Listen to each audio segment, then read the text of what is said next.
কি হে রামময়, সকাল সকাল ঝুড়ি মাথায় চললে কোথায়? আচ্ছা, তোমরা কি বলো তো, গাঁয়ের কি কোনো খোঁজ খবর রাখো না? কেন, কি আবার হলো? বলি, আজ যে মুকুজ্জে ঠাকুরের মেয়ে সন্ধ্যা দিদির বিয়ে, তাও কি জানো না? আরে জানবো না কেন, ওগুলা তো আমরাও যাব। অজ্ঞানে আজকে পরের দিন থেকে অনেক দিন পর্যন্ত কোনো দিন নেই।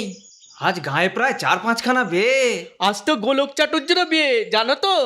জানি বই কি, প্রাণকৃষ্ণ মুকুজ্জের মেয়ে হরিমতির সঙ্গে ওই মৃত্যুঞ্জয় ঘটকেই তো গরিব মেয়েটার উদ্ধারের ব্যবস্থা করে দিয়েছে।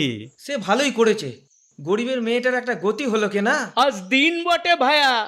ওদিকে ঠাকুরদা যাচ্ছে বিয়ে করতে, এদিকে নাতনির বিয়ে হচ্ছে। যা বলেছো ভায়া। আচ্ছা, এখন আমি চলি, ও বেলা দেখা হবে বিয়ে বাড়িতে। আচ্ছা, চলি। আচ্ছা, আচ্ছা, এসো।